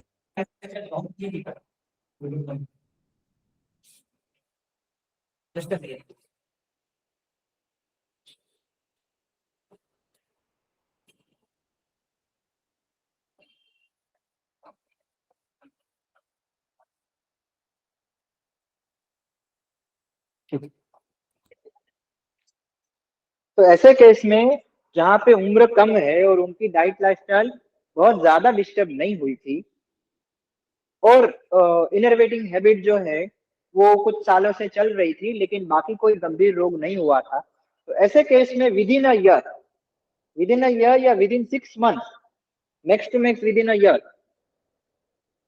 उनका थायराइड जो है वो रिवर्स हो जाए। लेकिन इस केस में हमें तब तक पेशेंस रखना पड़ता है जब तक कि ये सारी चीजें भी अच्छे से ठीक ना हो। क्योंकि ऐसा तो है नहीं कि हमारा शरीर जो है वो कोई एक चीज से पहले काम करेगा। हम तो होलिस्टिक हेल्थ की बात कर रहे हैं। इस यार नेचुरोपैथी डे का 18 नवंबर नेचुरोपैथी डे के सेलिब्रेशन में हम ये कार्यक्रम कर रहे हैं। नेचुरोपैथी डे का थीम है होलिस्टिक हेल्थ। होलिस्टिक हेल्थ यानी पूरे शरीर की हेल्थ। हम कहीं पे भी थायराइड की बात नहीं करें। जो योग थेरापिस्ट या जो भी योग करवाने वाले आपको कहते हैं ना, ये सिंहासन करो, यहाँ पे स्ट्रेचिंग आएगी तो थायराइड स्टिमुलेट होगा, that is a nonsense. That's a complete nonsense. बिल्कुल नहीं होने वाला। और अगर ऐसा होता है ना तो मुझे ऑन पेपर प्रूफ ला के दिखाए, ऐसा बिल्कुल नहीं होगा। जो लोग योग करते हैं वो ओवरऑल योग करते हैं, वो पूरे शरीर का योग करते हैं। अगर आप ऐसा करोगे तो शायद आपको जो हमने बोला ना बिहेवियर वाले में जो चेंजेस आते हैं वो होगा। अगर आप योग अपनी लाइफस्टाइल में उतारते हैं, अपने एटीट्यूड में लाते हैं, अपने पूरे शरीर से शरीर की जरूरत के प्रति जागरूक रहते हैं, कब सोना है, कब खाना है, कब नींद आ रही है, कब क्या करना है, तब आपके बॉडी में अपने आप थायराइड जो है वो ठीक होने लगेगा। क्यों? क्योंकि जहां पे एनर्जी कंजर्वेशन की जरूरत है वहां पे एनर्जी कंजर्व करेंगे, और जब एनर्जी का अमाउंट अच्छा है तब आप उसे स्पेंड भी करेंगे। So here it is like very complicated to say कि एक प्रकार के थायराइड में हाइपोथायराइडिज्म ही है, लेकिन जो कारण है उसमें उसको अगर निदान उसका अगर सॉल्व करना हो तो आपको एक्टिविटी बढ़ानी है, और दूसरा ऐसा है कि जिसमें एक्टिविटी कम करनी है। तो वो ऐसा है कि आपको क्या फील होता है उसके ऊपर है। आपको अगर एनर्जेटिक फील हो रहा है तो आप काम कीजिए, लेकिन अगर आपको थकावट फील हो रही है तो आप आराम कीजिए। एनर्जेटिक फील होने के बावजूद भी आप बिस्तर में पड़े रहेंगे, थकावट आ रही है या आराम करते रहेंगे, तो वो फिर आपको अल्टीमेटली आपके ब्लड लेवल पे थायराइड कम करेगा। फिर आपको कॉन्स्टेंटली कंटिन्यूअसली वीकनेस या लेथार्जी का जो आपका बिहेवियर बन गया है, उस बिहेवियर को आप साथ में जज करोगे थायराइड के साथ कि देखो मेरा थायराइड कम है ना, इसलिए मुझे ऐसा। ज्यादातर ऐसा होता है कि जो लोग कम एक्टिव होते हैं ना, या जो कम लेजी होते हैं ना, वो खुद कुछ न कर पाए ना तो उसका कारण किसी और पे डाल देते हैं। तो यहाँ पे एक थायराइड ब्लड लेवल पे कम आना एक वजह मिल जाती, वाइटामिन कम आना एक वजह मिल जाती कि नहीं नहीं मेरा ये वाइटामिन कम है इसलिए मैं स्पोर्ट्स में पार्टिसिपेट नहीं करूंगा। ऐसा बिल्कुल नहीं। आप हर स्पोर्ट में पार्टिसिपेट कर सकते हैं, आप हर योगासन कर सकते हैं, आप हर प्रकार की एक्टिविटी कर सकते हैं, लेकिन ध्यान सिर्फ यही रखना है कि हर एक्टिविटी को उतना करो जितना आपका शरीर आपको करने दे। हम हर बार यही स्टेटमेंट कहते हैं कि कोई डॉक्टर, कोई वैद्य, कोई साइंटिस्ट आपके शरीर को आपसे बेहतर नहीं समझ सकता। कोशिश कीजिए अपने शरीर के अंदर से आने वाली आवाज को सुनिए, और जब वो होगा ना तो अपने आप सारे रोग, सिर्फ थायराइड नहीं, सारे रोग नेचुरली ठीक होंगे। और इन सभी में हाँ, ये जो छोटी उम्र वाली लड़की की हमने बात की ना, तो हमारे पास ऐसे भी केसेस आए हैं कि जिनको कोई और रोग नहीं है, सिर्फ रूटीन ब्लड टेस्ट में उनका थायराइड कम आया और उनके डॉक्टर्स ने उनको 15 साल की उम्र में, 17 साल की उम्र में, 19 साल की उम्र में थायराइड शुरू करवा दी। और एक ऐसी लड़की हमारे पास आई थी जो शायद 3 साल से थायराइड ले रही थी, और उनकी शादी हुई थी जिसके हमने पहले भी बात की थी। तो in such cases generally naturally conceive नहीं होता है। नेचुरली कंसीव हो तो नॉर्मल डिलीवरी नहीं होती है। माता को भी माता को थायराइड हो ना हो, लेकिन जब प्रेग्नेंट है तब उनको कंपलसरी थायराइड की मेडिकेशन दी जाती है। लेकिन ये जो केस हमारे पास आया था, जो हमारे साथ 1.5 साल तक जुड़ा रहा, तो उन्होंने पूरा कंटिन्यू हमारे डाइट लाइफस्टाइल को समझा। ड्यूरिंग प्रेगनेंसी ऑल्सो उन्होंने डाइट लाइफस्टाइल को समझा, उस अनुसार उन्होंने अपने खाने पीने को रखा। उस व्यक्ति को प्रेगनेंसी के दरमियान भी थायराइड मेडिकेशन की जरूरत नहीं पड़ी। उनका थायराइड प्रेगनेंसी के दरमियान भी नॉर्मल रहा विदाउट मेडिकेशन। उनकी डिलीवरी भी नॉर्मल हुई, और उनकी डिलीवरी जैसे मैंने लास्ट लेक्चर में भी कहा था कि labour free delivery, pain free delivery, जो नॉर्मल नेचुरल डिलीवरी हो रही है जहाँ पर कोई सर्जरी नहीं की जा रही, उस नॉर्मल डिलीवरी में भी पेन फ्री डिलीवरी। उन्होंने कहा कि नॉर्मली जितना लोगों को दर्द होता है मुझे उतना दर्द भी नहीं हुआ, मुझे कम से कम महसूस हुआ। We are going to take a testimony to upload also if she agrees. लेकिन ये एक लाइव एग्जांपल है, तो ऐसा हो सकता है, इम्पॉसिबल नहीं है। तो मेहरबानी कीजिए आप समझिए इस चीज की सीरियसनेस को, जो शायद बड़े अच्छे सीनियर एलोपैथ डॉक्टर भी समझ रहे हैं, लेकिन आजकल जीपी, जनरल प्रैक्टिशनर्स, कोई भी व्यक्ति दिखा जिसमें थायराइड कम आया रूटीन टेस्ट में, वो सीधा थायराइड की मेडिकेशन शुरू करवा दो, that is a very very wrong practice.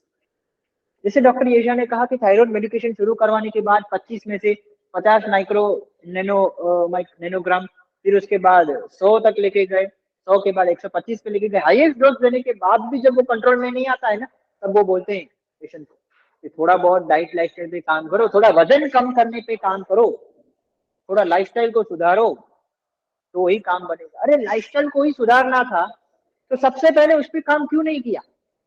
और अगर सबसे पहले उस पर काम करते हैं तो शायद हम मेडिकेशन की जरूरत ही ना। मेडिकेशन शुरू करने से पहले जो हमारे पास आते हैं उनमें कंपेरेटिवली ये जल्दी रिवर्स। मेडिकेशन शुरू करने के बाद आप कितने समय से मेडिकेशन ले रहे हैं उस पे भी वो चीज निर्भर करती है। आपके शरीर में बाकी और कोई पेंडिंग काम है, बाकी और कोई एलिमेंट्स हैं, उस पे भी निर्भर करता है। और एक और चीज कि हमारे पास कोई अलग प्रोटोकॉल नहीं है, हमारे पास कोई अलग आहार नहीं है, कोई अलग फूड नहीं है कि जिससे थायराइड ठीक होगा। We are diet and lifestyle consultant, we are registered doctor of naturopathy and yoga. हमारा इंटेंशन ये है कि हम आपकी लाइफस्टाइल को, हमारे डाइट को, आपके रूटीन को विस्तार में समझे और उसमें आप क्या गलती कर रहे हैं वो हम आपको समझाएं। इसलिए हम कहते हैं कि हमारे पास जब कोई पूछता है ना कि सर मुझे एसिडिटी होती है तो क्या करना चाहिए, सर मुझे कब्ज होता है तो क्या करना चाहिए, सर मुझे सर दर्द होता है तो क्या करना चाहिए, तो उसका कोई जवाब वन लाइन आंसर नहीं होता है।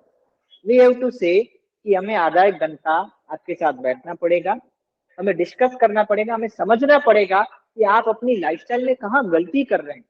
और अगर आप अपनी लाइफस्टाइल की उन गलतियों को सुधारने के लिए सज्ज हैं, आप प्रिपेयर हैं, अपने आप की लाइफस्टाइल को सुधारने के लिए सज्ज हैं, तो हम आपके साथ अपना इतना टाइम इन्वेस्ट करें। क्योंकि सुधारना तो आपको है, हम आपको एडवाइस करेंगे, समझना तो आपको है। धीरे धीरे कहो, चाहे एकदम से करो, वो आपकी मर्जी है, लेकिन हम आपको गाइड करेंगे। बीच बीच में कोई अप्स एंड डाउन आएंगे तो हम आपको मोटिवेट करेंगे, आपको टूटने नहीं देंगे, आपको गिरने नहीं देंगे। क्योंकि होता है, हम भी सोसाइटी में रहते हैं, हम भी सिविलाइज्ड में, हमें भी पता है कि सब तरह से अलग अलग इन्फ्लुएंसेस आते हैं, लेकिन उन इन्फ्लुएंसेस में से कैसे ओवरकम होना, उस बारे में हम आपके साथ कंटिन्यूसली जुड़े रहते हैं।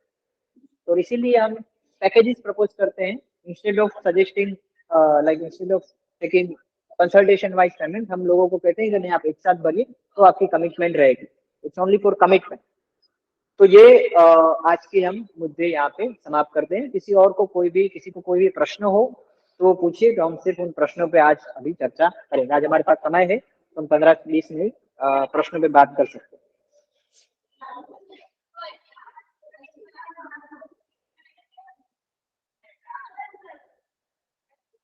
अगर कोई प्रश्न नहीं है तो मैं यहाँ पे TSH की बात को ज्यादा छेड़ूंगा।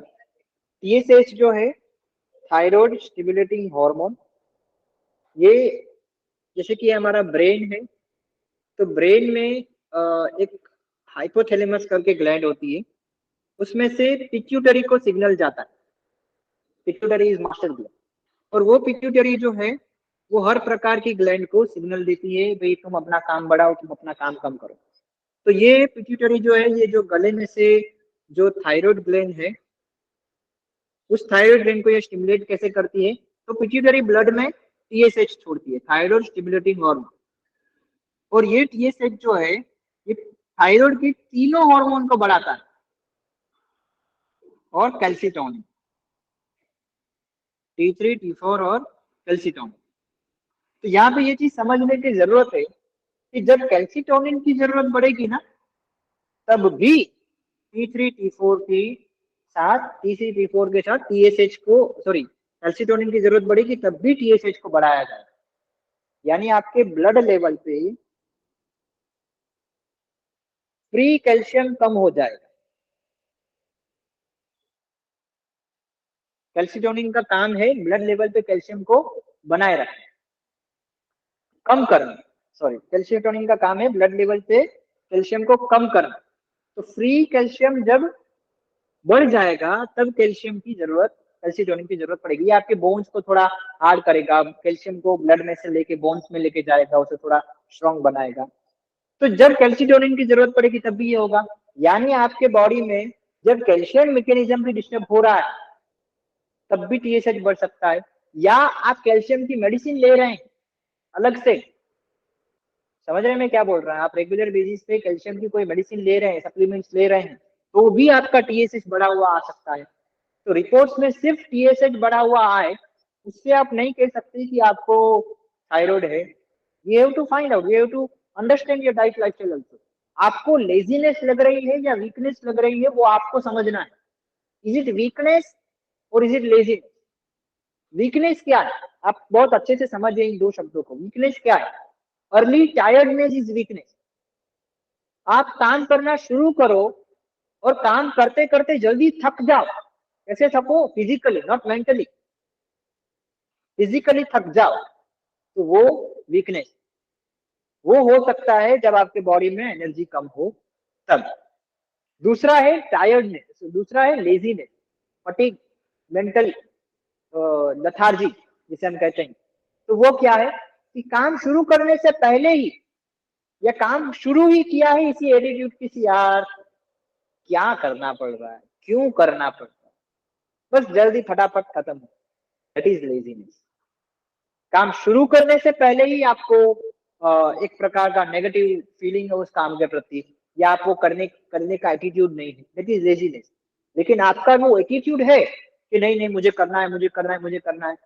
जैसे हमने देखा ना वाक प्रकृति के लोगों में वो होता है कि वो सुबह उठते हैं तो फिर उनको नींद नहीं आती, बस उठते हैं तो कुछ ना कुछ करना शुरू कर देते हैं, फिर थक जाते हैं तो दोपहर में सो जाते हैं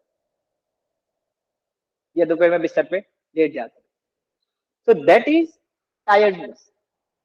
और वो करने में वो शुरू कर दिया, उन्होंने उठ के काम शुरू कर दिया, लेकिन वहां वो जो 12 बजे थकते थे उसकी जगह पे अभी वो 10 बजे थकने लगे, वो 9 बजे थकने लगे। तो इन सच केस वो वीकनेस है। जहां वो रोज 12 बजे थक रहे थे वो अभी जल्दी थकने लगे, तो बीच बीच में वो रेस्ट लेंगे तो उनका वो सोल्व हो जाएगा, उनकी प्रॉब्लम सोल्व हो जाएगी। मतलब वहां पे वीकनेस है, उसका बॉडी रेस्ट मांग रहा है, उनका बॉडी आराम मांग रहा है। अगर उस केस में वो 9 बजे आराम नहीं कर रहे हैं थकने के बावजूद भी, तो उनके शरीर में नुकसान ही होता। लेकिन यहाँ पे जहाँ पे एटीट्यूड ही ऐसा है कि करना नहीं है, करना नहीं है, जैसे तैसे शुरू हो रहा है, वहां पे वो एटीट्यूड पहले बदलने की जरूरत, वहां पे उस जो मेंटल जो बॉन्डेजेस हैं उनमें से निकलने की जरूरत है। अगर किसी काम को कर रहे हो तो 100% दे के करो, या ऐसा काम करो कि जिसमें आप अपना 100% दे सको। अगर बाहर भी गार्डन में भी टहलने के लिए भी जा रहे हैं ना, तो ऐसा ऐसे एकदम रिलैक्स होकर सिर्फ हवा खाने मत जाओ। हवा तो मिलेगी ही, थोड़ा भागो, थोड़ा रनिंग करो, ठीक है, और आपका बॉडी जो अलाउ करता है वो करो। ऐसा नहीं है कि कार्डियक पेशेंट रनिंग नहीं कर सकते हैं, लेकिन हमने जैसे कल बात की कि जो पेशेंट कुछ ऐसी स्पेसिफिक दवाइयां लेते हैं कि जो हार्ट एक्शन को कम करते हैं, सप्रेस करते हैं, ऐसे पेशेंट्स को मना किया जाता है कि आप एकदम से रनिंग मत कीजिएगा। तो उन पेशेंट में पहले बाकी डाइट और लाइफस्टाइल करेक्शन किए जाते हैं, मूल उनकी डाइट को करेक्ट किया जाता है ताकि उनके ब्लड लेवल से कोलेस्ट्रॉल वगैरह कम हो, और फिर वो व्यक्ति धीरे धीरे मेडिकेशन को कम करते हुए अपनी फिजिकल एक्टिविटी को बढ़ा सकता है, अपनी रनिंग वगैरह और सारी कार्डियो एक्सरसाइज को बढ़ा सकता है। तो this was the add on point I wanted to add. ये TSH के बारे में था, तो इसलिए कई रिपोर्ट्स में TSH ज्यादा आता है, लेकिन T3 T4 थोड़ा थोड़ा इंप्रूव होता दिखता है। T3 T4 इंप्रूव हो रहा है, उसके बावजूद भी TSH बढ़ रहा है, तो यानी वहां पे कहीं ना कहीं कैल्शियम चैनल डिस्टर्ब हो रही है। और ऐसा फिजियोलॉजिकली भी होता है, जैसे कोलेस्ट्रॉल ब्लड लेवल पे फिजियोलॉजिकली भी बढ़ता है। कोलेस्ट्रॉल एक प्रकार से क्या है, लिपिड है। आपके बॉडी में लिपिड की जरूरत कब बढ़ती है? जब आपके बॉडी में कोई भी प्रकार का एलिमिनेशन का काम बढ़ जाता है। जैसे किसी को सर्दी जुकाम हो रही है, जैसे किसी को डायरिया में बहुत सारा म्यूकस निकल रहा है, जैसे किसी को बहुत सारा बल्कम बन रहा है, स्पुटम बन रहा है, तो ऐसे केस में उसको क्या चाहिए? लिपिड चाहिए। तो वो लिपिड आता कहाँ से है? उन सेल्स के पास जो म्यूकस को बना रहे हैं, म्यूकस में ज्यादा लिपिड होता है, तो वो कहाँ से आ रहा है? वो ब्लड में से आता है। तो ब्लड में भी तो कहीं से बढ़ना चाहिएगा, तो ब्लड में बढ़ाने के लिए भी बॉडी हर सेल्स में से वापस लाता है ब्लड में, लीवर में से लाता है, बाकी सारे सेल्स में से लाता है, जहां जहां से लिपिड स्टोर होता है, हमारी स्किन के नीचे स्टोर होता है, तो उसे भी वापस ब्लड में लाता है। तो ऑटोलाइसिस की प्रोसेस में भी आपके ब्लड के अंदर सारे मिनरल्स अप्स एंड डाउन होते हैं, सारे हॉर्मोन्स अप्स एंड डाउन होते हैं, सारे वाइटामिन अप्स एंड डाउन होते हैं, ठीक है। तो उसको इसलिए हम कहते हैं कि रिपोर्ट के माध्यम से आप हेल्थ को नहीं नाप सकते। हेल्थ सिर्फ और सिर्फ महसूस की जा सकती है। आपकी बॉवेल मूवमेंट सही से होने लगे, आपको बॉवेल मूवमेंट के बाद सेटिस्फेक्शन लगे, तो वो हेल्थ है। खाना खाने के बाद आपको भारीपना न लगे, आपको डकारें गंदी गंदी ना आए, आपको उद्गार शुद्धि हो, तो वो हेल्थ है। आपको बहुत अच्छी नींद आने लगे, सुबह नींद में से उठो तो आपको फ्रेशनेस फील हो, तो वो हेल्थ है। एनर्जेटिक फील हो, आपको एक्सरसाइज करने से अच्छा लगे, तो वो हेल्थ है। तो हेल्थ जो है ना, वो फील करने की बात है, ना कि वो किसी रिपोर्ट से नापी जाने की बात है। वरना रिपोर्ट पे तो कई सारी पूरी दुनिया चल रही, लेकिन कोई हेल्दी नहीं है। ऑन पेपर सभी हेल्दी दिख रहे हैं, लेकिन कोई हेल्दी दिखता नहीं है, कोई हेल्दी लगता नहीं है। तो दिस इज द थिंग। ठीक है, प्रश्न है कोई? डॉक्टर साहब, जैसे आपने पहले T3 T4 की बात की और बाद में सिर्फ TSH की बात की, तो मेरा प्रश्न ये था कि T3 T4 हमेशा नॉर्मल है और TSH में ही हमेशा फ्लक्चुएशन है, तो ये किस टाइप का केस है? That is maybe because of the fluctuation in calcium. Blood level पे कैल्शियम कम ज्यादा होता है, तब भी टीएसएच जो है वो बढ़ता है। आप कोई कैल्शियम की सप्लीमेंट लेते हैं क्या? किसने प्रश्न पूछा है, कोई अपना नाम बताएगा? जी सर, मेरा नाम रचना है। नहीं जी सर, मैं कोई सप्लीमेंट नहीं लेती हूँ, बट जी। T3 T4 पिछले 12 साल से हमेशा सही रहा है, ओनली TSH के लेवल में अप एंड डाउन हुआ है। ठीक है, अगर T3 T4 नॉर्मल आ रहा है तो आपको बहुत घबराने की जरूरत नहीं होती। लेकिन क्या आप मेडिसिन लेते हैं? क्या आप थायराइड की दवाई ले रहे हैं क्या? यस सर, वो तो ले ही रही हूँ सर, बट कितने समय से ले रहे हैं? 11 years। Okay, so that is the main reason कि जो थायराइड की आप ले रहे हैं मेडिसिन, तो उससे ब्लड लेवल पे हम जो रिपोर्ट करवा रहे हैं उसमें हमें लगता है कि थायराइड ठीक है। लेकिन थायराइड आप जो ले रहे हैं आर्टिफिशियली, वो आपके बॉडी में आके जो नेचुरल थायराइड है उसको अच्छे से रिप्लेस नहीं कर पा रहा है, यानी उसकी जो जरूरतें हैं वो पूरी नहीं कर पा रहा है। और इसकी वजह से पिट्यूटरी को ऐसा लग रहा है कि नहीं, अभी तक थायराइड कम है। तो पिट्यूटरी तो कंटिन्यूअसली टीएसएच सीक्रेट कर रहा है कि नहीं और थोड़ा थायराइड बने, और थोड़ा थायराइड बने। लेकिन थायराइड को भी तो एक नेगेटिव फीडबैक मिलता है ना कि नहीं थायराइड बना हुआ है, तो वो ज्यादा नहीं बनाता है। तो ऐसे केस में थायराइड, देखिए हमारी जो थायराइड की ट्रीटमेंट है ना, वो शुरू ही होती है ग्रेजुअली, जो आप सप्लीमेंट्स ले रहे हैं ना, जो आप हार्मोन ले रहे हैं उसे कम करने से। वो ग्रेजुअली कम होगा, आपके ब्लड में थोड़ा बहुत T3 T4 भी कम होगा, उसकी डेफिशिएंसी आएगी, तभी तो आपका बॉडी खुद T3 T4 बनाना शुरू करेगा ना। राइट समझ रहे मैं क्या बोल रहा हूँ? Right sir. तो नेचर क्योर का जो पूरा ट्रीटमेंट प्रोटोकॉल है वो पूरा अलग है। हम जिस तरह से लाइफस्टाइल और डाइट में करेक्शन लाके, क्योंकि आप चाहते हैं कि आप इंडिपेंडेंट हो मेरी से, और हम भी चाहते हैं कि आप हो। लेकिन जहाँ पे आपने डिपेंडेंसी डेवलप कर दी है, जैसे आपने कहा कि आप 11 साल से लेते हैं, तो आप सोचिए कि 11 साल से आपके बॉडी में वो चीज आ रही है, तो आपका बॉडी वो खुद क्यों बनाएगा?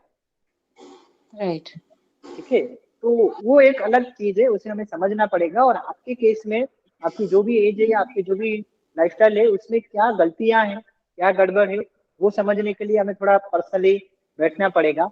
और बाकी कॉमन लाइफस्टाइल चेंजेस क्या होने चाहिए, कॉमन डाइटरी चेंजेस क्या होने चाहिए, वो हम 2 दिनों से चर्चा कर रहे हैं। तो अगर आपने आगे के 2 दिन अटेंड नहीं किए हैं, तो एक बार आप फेसबुक पे जाके हमारे लाइव सेशंस देख सकते हैं। ठीक है, yes sir, thank you sir. Okay, welcome. किसी और को कोई प्रश्न है? You may ask regarding obesity, you may ask regarding thyroid, you may ask regarding any other diseases we have discussed till now. आप हाइपरटेंशन या कोलेस्ट्रॉल के बारे में भी पूछ सकते हैं, आप जॉइंट पेन के बारे में भी पूछ सकते हैं। Today is our last day, 3 दिनों के कार्यक्रम का आज हमारा आखिरी अंतिम सेशन है। डॉक्टर येशा इज ऑल्सो हियर, अगर आप उनसे स्पेसिफिकली कुछ पूछना चाहें तो वो भी आपको जवाब देने के लिए आ सकते हैं।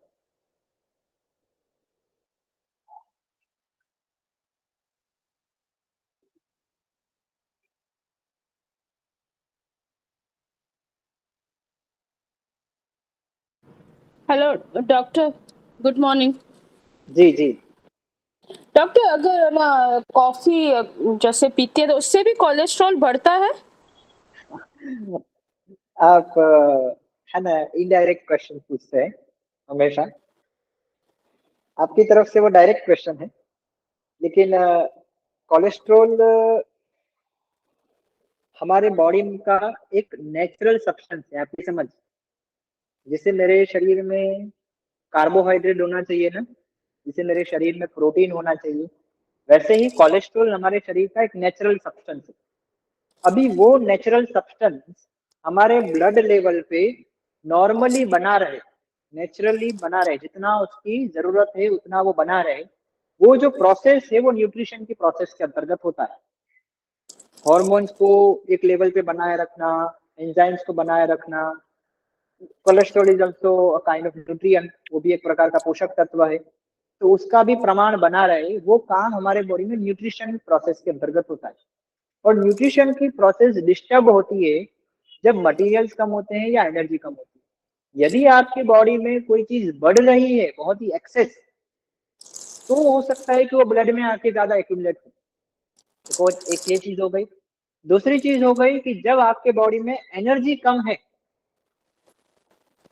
तब जहां से एक चीज को दूसरी जगह पे ले जाना है या एक चीज को दूसरे स्वरूप में कन्वर्ट करना है, तो वो नहीं हो पाता।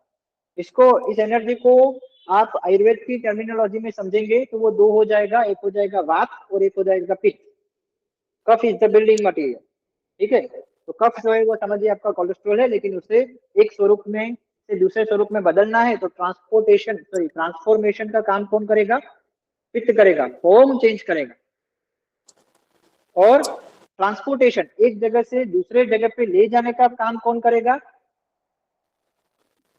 वो बात करेगा। तो ये दोनों एनर्जीज का टाइप है। ये एनर्जी जब कम होगी, तब जो आप कब बोल रहे हैं या जो आप कोलेस्ट्रॉल बोल रहे हैं या जो भी एक प्रकार से सब्सटेंस ब्लड में कम ज्यादा हो रहा है, उसका ट्रांसपोर्टेशन नहीं हो रहा है, उसका ट्रांसफॉर्मेशन नहीं हो रहा है। और वो क्यों नहीं हो रहा है? क्योंकि एनर्जी कम है। अभी आपने जो प्रश्न पूछा है, आप इसको रिलेट कीजिए कि कॉफी पीने से क्या मेरी नर्व एनर्जी कम होती है? इशिता जी, आप ऑनलाइन है? हाँ जी जी। तो कॉफी पीने से क्या एनर्जी कम होती है? अभी एक्चुअल इसका ना, नहीं नहीं, एक्चुअल मेरी बेटी ना कनाडा में है, तो वहाँ पे ठंड है, तो उसको कॉफी पीनी पड़ती है, तो उसका कोलेस्ट्रॉल बढ़ा हुआ आ रहा है। तो जस्ट आस्किंग क्वेश्चन भाई, क्या क्या हाँ, कॉफी पीने से मैं हुआ है या मैं आता हूँ ज्यादा? इस पे। सिर्फ एक कॉफी पीने से या हर रोज भी कॉफी पीने से कोई एक रोग हो जाए या नर्व एनर्जी बहुत कम हो जाए, ऐसा नहीं होता। और स्पेशली यूथ में जब बहुत सारे इनर्वेटिंग हैबिट्स होते हैं ना, जब बहुत सारे इनर्वेटिंग हैबिट एक साथ चलते हैं, तब जाके उनके बॉडी में ओवरऑल नर्व एनर्जी कम होती है और ओवरऑल उनके ओके। लाइफस्टाइल चेंजेस आते हैं। तो क्या वो नींद आती है तो सो जाते हैं, अपनी नींद पूरी करने के बाद उठते हैं, एक्सरसाइज वगैरह करते हैं, खाने में उनका डाइट जो है वो हो सके उतना होलसम है, इन सभी चीजों को देखिए। भूख लगती है तभी खाते हैं, भूख नहीं लगती तो नहीं खाते हैं। वो अगर कॉफी भी पी रहे हैं ना, या वो दूध भी पी रहे हैं, या वो चाय भी पी रहे हैं, क्या उनको भूख लगती है तब वो लेते हैं या ऐसे ही लेते हैं? ये मेन चीज है, मेन प्रिंसिपल्स है। तो सिर्फ कॉफी हाँ पीने से उनका इतनी कम उम्र में कोलेस्ट्रॉल बढ़ जाना, वो डायरेक्ट रिलेशन नहीं है। देयर मे बी हाँ। Many other lifestyle related 19 years issues. की है डॉक्टर, खाली 19 इयर्स में कोलेस्ट्रॉल बढ़ना अच्छा नहीं है ना? अच्छा नहीं है कि बात अलग है, नेचुरली भी कोलेस्ट्रॉल बढ़ता है, वो भी एक चीज होती है। इसलिए उसके फ्रीक्वेंट टेस्ट जब होंगे, अब हर 2-3 महीने पे जब उसके बार बार 2-3 बार टेस्ट करवाओगे, तो हमें पता चलेगा कि हाँ ये नॉर्मली बढ़ा हुआ है या नहीं, या उनको अभी और कोई ओके। साइंस आ रहे हैं, क्या उनको कोई सर्दी जुकाम चल रहा है क्या। अगर जब सर्दी जुकाम चल रहा होता है उस समय पे आप जब कोलेस्ट्रॉल की रिपोर्ट करवाते हैं, तो ज्यादातर केसेस में ज्यादा बढ़ा हुआ आता है। ये हमारा अभी तक का अनुभव है। ओके। Okay, thank you. कुछ ऐसे डाउट्स हो जो पर्सनली पूछना चाहें आप, तो आप हमें पर्सनली कांटेक्ट करके भी पूछ सकते हैं। जैसे हमने कहा कि हम नेचुरोपैथी और योग के डॉक्टर्स हैं, और हम बड़ौदा में अपना क्लिनिक चला रहे हैं, हील हाइजीनिक केयर योग एंड नेचर केयर क्लिनिक हमारे क्लिनिक का नाम है। 2 साल से हम बड़ौदा के अंदर प्रैक्टिस कर रहे हैं। हमारी प्रैक्टिस बड़ौदा में तो चल ही रही है, फिजिकली भी हमारा क्लिनिक है, सेटअप है, जहाँ पे हम ऑफलाइन योग भी करवाते हैं। पैरेलली हमारे ऑनलाइन योग क्लास भी चलते हैं। हमारे यहाँ क्लिनिक पे लोग खुद कंसल्ट करवाने आते हैं, और हम साथ साथ में ऑनलाइन कंसल्टेशन भी करते हैं। तो ऑनलाइन कंसल्टेशन भी किसी को करवाना हो या यहाँ आके भी कंसल्ट करवाना हो, तो दोनों तरफ से आप हमारी सर्विस अगर इस तरह से लेना चाहें तो ले सकते हैं। ठीक है,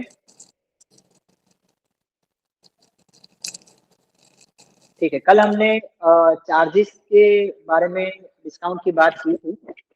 तो हमने ये कहा था कि जो लोग ये सेशन अटेंड कर रहे हैं, जिन्होंने अटेंड किया है, उन लोगों को अगर हमसे कंसल्ट करवाना हो, और वो अगर इसी महीने के भीतर हमसे कंसल्ट करवाते हैं, तो रेगुलर चार्जेस जो हमारे एक साल के 15,000 है, उनको डिस्काउंट मिलेगा 3,000 का, यानी उनके लिए चार्जेस होंगे 12,000। लेकिन यह सिर्फ उनके लिए है जिन्होंने ये लेक्चर्स अटेंड किए हैं, जिन्होंने रजिस्ट्रेशन करवाया था, लेक्चर अटेंड किए हैं, और जो इसी महीने के भीतर यानी आगे के 2 हफ्तों में हमसे कंसल्ट करवाते हैं। ठीक है, अदरवाइज हमारे रेगुलर चार्जेस 15,000 हैं और इंडियन रेसिडेंट्स। इसमें एक साल के अंदर जितने कंसल्टेशन आते हैं वो सारे आ जाएंगे। इनिशियली हर वीक कंसल्टेशन होते हैं 2-3 महीनों तक, उसके बाद धीरे धीरे फ्रीक्वेंसी महीने में 2 या 3 कंसल्टेशन पर आती है।